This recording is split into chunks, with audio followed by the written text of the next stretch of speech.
இயேசுவில் எனக்கு பிரியமான சகோதர சகோதரிகளே, இன்று ஆண்டின் பொது காலத்தின் 25ஆம் வாரம் புதன்கிழமையில் நாம் இருக்கின்றோம். இந்த நாள் உங்களுக்கு இனிய நாளாக அமைய வாழ்த்துகிறேன், ஜெபிக்கின்றேன். இன்றைய இறைவார்த்தை சிந்தனைகளுக்கு நாம் கவனமுடன் செவி கொடுப்போம். நீதிமொழிகள் நூலிலிருந்து வாசகம். அதிகாரம் 30. இறை வார்த்தைகள் 5-9 முடிய. கடவுளின் ஒவ்வொரு வாக்கும் பரிசோதிக்கப்பட்டு நம்பத்தக்கதாய் விளங்குகிறது. தம்மை அடைக்கலமாக கொண்டவர்களுக்கு அவர் கேடயமாயிருக்கிறார். அவருடைய வார்த்தைகளோடு ஒன்றையும் கூட்டாதே, கூட்டினால் நீ பொய்யனாவாய். அவர் உன்னை கடிந்து கொள்வார். வரம் 2 உம்மிடம் கேட்கிறேன், மறுக்காதீர். நான் சாவதற்குள் அவற்றை எனக்கு அளித்தருளும். வஞ்சனையும் பொய்யும் என்னை விட்டு அகல செய்யும். எனக்கு செல்வம் வேண்டாம், வறுமையும் வேண்டாம். எனக்கு தேவையான உணவை மட்டும் தந்தருளும். எனக்கு எல்லாம் இருந்தால் நான் உம்மை எனக்கு தெரியாது என்று மறுதலித்து ஆண்டவரை கண்டது யார் என்று கேட்க நேரிடும். நான் வறுமையுற்றால் திருடனாகி என் கடவுளின் திருப்பெயருக்கு இழிவு வருவிக்க நேரிடும். ஆண்டவரின் அருள்வாக்கு. இறைவனுக்கு நன்றி. பதிலுரை பாடல் பல்லவி. என் காலடிக்கு உம் வாக்கே விளக்கு. பொய் வழியை என்னை விட்டு விலக்கியருளும். உமது திருச்சட்டத்தை எனக்கு கற்றுத்தாரும். நீர் திருவாய் மலர்ந்த சட்டம் ஆயிரக்கணக்கான பொன் வெள்ளி காசுகளை விட எனக்கு மேலானது. பல்லவி. என் காலடிக்கு உம் வாக்கே விளக்கு. ஆண்டவரே, என்றென்றைக்கும் உள்ளது உமது வாக்கு. விண்ணுலகைப் போல் அது நிலைத்துள்ளது.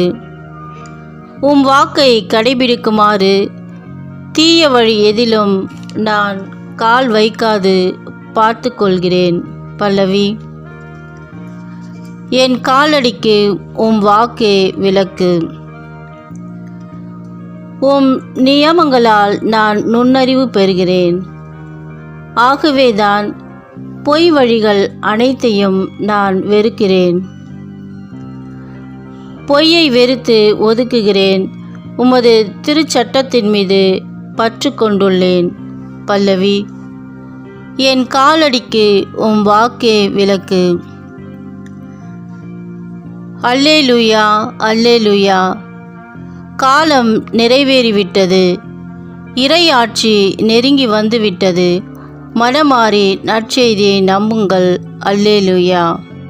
ஆண்டவரே, நற்செய்தியை தகுந்த விதத்தில் எடுத்து சொல்ல என் உள்ளத்தையும் உதட்டையும் தூய்மையாக்கும்.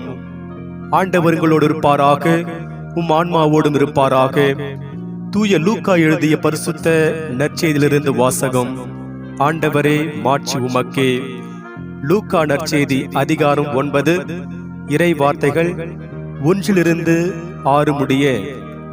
அக்காலத்தில் இயேசு 12 ஒன்றாக வரவழைத்து பேய்களை எல்லாம் அடக்கவும் பிணிகளை போக்கவும் வல்லமையும் அதிகாரமும் அவர்களுக்கு கொடுத்தார். இறையாட்சி பற்றிய பறைசாற்றவும் உடல் நலம் குன்றியோரின் பிணி தீர்க்கவும் அவர்களை அனுப்பினார். அப்போது அவர்களை நோக்கி, பயணத்திற்கு கைத்தடி, பை, உணவு, பணம் போன்ற எதையும் எடுத்துக்கொண்டு போக வேண்டாம். ஓர் அங்கி போதும். நீங்கள் எந்த வீட்டுக்குள் சென்றாலும் அங்கேயே தங்கியிருங்கள். அங்கிருந்தே புறப்படுங்கள். உங்களை ஏற்றுக்கொள்ளாதவர்களுடைய நகரை விட்டு புறப்படும்போது உங்கள் கால்களில் படிந்துள்ள தூசியை உதறிவிடுங்கள். இதுவே அவர்களுக்கு எதிரான சான்றாகும் என்றார். அவர்கள் ஊர் ஊராய் சென்று எங்கும் நற்செய்தியை அறிவித்து நோயாளிகளை குணமாக்கினார்கள். ஆண்டவரின் அருள்வாக்கு. கிறிஸ்துவே உமக்கு புகழ். நற்செய்தி வாக்கினால் என்னுடைய பாவங்கள் அகல்வதாக. ஆமென். என் காலடிக்கு உம் வாக்கே விளக்கு. இறையேசுவில் எனக்கு பிரியமான சகோதர சகோதரிகளே, வழிபோக்கர் ஒருவர் நீண்ட தூரம் நடந்து வந்த களைப்பில் சாலையோரமாக இருந்த ஒரு மரத்தடி நிழலில் படுத்து உறங்கினார். அவர் தூங்கி எழுந்து பார்த்தபோது அவருக்கு முன்பு உணவும் பாலும் வைக்கப்பட்டிருப்பதைக் கண்டு வியந்து போனார். அவர் கண்களை ஏறெடுத்து பார்த்தபோது சற்று தொலைவில் தெரிந்த ஒரு குடிசையில் ஒரு வயதான பாட்டி இருக்க கண்டார்.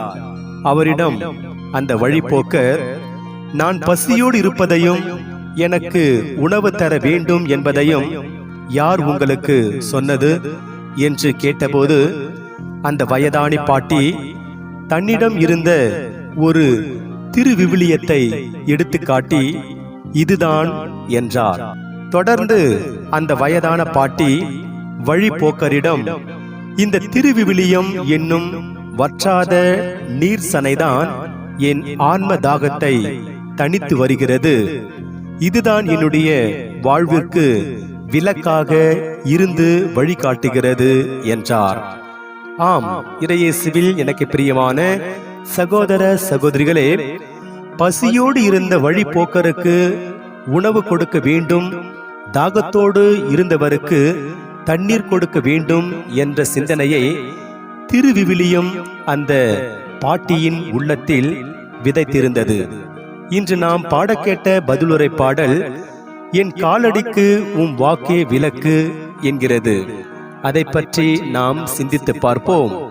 150 திருப்பாடலில் எவரெஸ்ட் என அழைக்கப்படுவது இன்று நாம் பதிலுரை பாடலாக பாடக்கேட்ட திருப்பாடல் 119 தான். இது யாரால் எப்போது பாடப்பட்டது என்பன பற்றி குறிப்பாக சரியாக தெரியாவிட்டாலும் எபிரேய மொழிகள் உள்ள 22 உயிரெழுத்துக்களை முதலில் கொண்டு பாடப்பட்ட ஓர் அற்புதமான திருப்பாடல் ஆகும். இறை வார்த்தைக்கு முக்கியத்துவம் கொடுத்து பாடப்பட்டிருக்கும் இந்த திருப்பாடல் என் காலடிக்கு உம் வாக்கே விளக்கு என்கிறது. மனிதர்களுடைய அறிவுரைகளும் அவர்களது வழிகாட்டுதலும் நம்மை நல்ல முறையில் வழி நடத்துமா என்பது மிக பெரிய கேள்விக்குறி. ஆனால் ஆண்டவரின் வார்த்தைகள் நம்மை நல்ல முறையில் வழி நடத்தும். மேலும் அவை நம்மை ஒருபோதும் இடறி விழ செய்யாது. எனவே நம்மை நேரிய பாதையில் வழிநடத்தி செல்லும் ஆண்டவரின் வார்த்தையின் படி நடந்து அவரது ஆசியை பெறுவோம். இன்று நமக்கு கொடுக்கப்படுகின்ற இறை சிந்தனையாக, மனிதரின் வார்த்தைகள் நம்மை இடறி விழ செய்யலாம், ஆண்டவரின் வார்த்தைகள் நம்மை ஒருபோதும் இடறி விழ செய்யாது. திருவிவிலியம் என்பது கடவுள் மனிதர்களுக்கு கொடுத்த மிகப்பெரிய பரிசு, பொக்கிஷம். அதை சரியாக பயன்படுத்துவோர் வாழ்வடைகிறார்கள். ஆண்டவரின் வார்த்தைகள் ஆறுதல் தரும் அருமருந்து.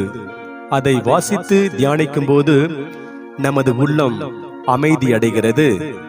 இன்று நமக்கு கொடுக்கப்படுகின்ற இறை வார்த்தையாக, ஆண்டவரின் திருச்சட்டம் நிறைவானது, அது புத்துயிர் அளிக்கின்றது என்று திருப்பாடல் 19 அதிகாரம் 7 வசனத்தில் திருப்பாடல் ஆசிரியர் கூறுகிறார். எனவே இறையேசுவில் பிரியமான சகோதர சகோதரிகளே, நமக்கு புத்துயிர் அளிக்கும் ஆண்டவரின் வார்த்தையின் படி நடந்து இறையருளை நிறைவாக பெறுவோம். இறைவன் உங்கள் அனைவரையும் நிறைவாக ஆசீர்வதிப்பாராக. ஆமென்.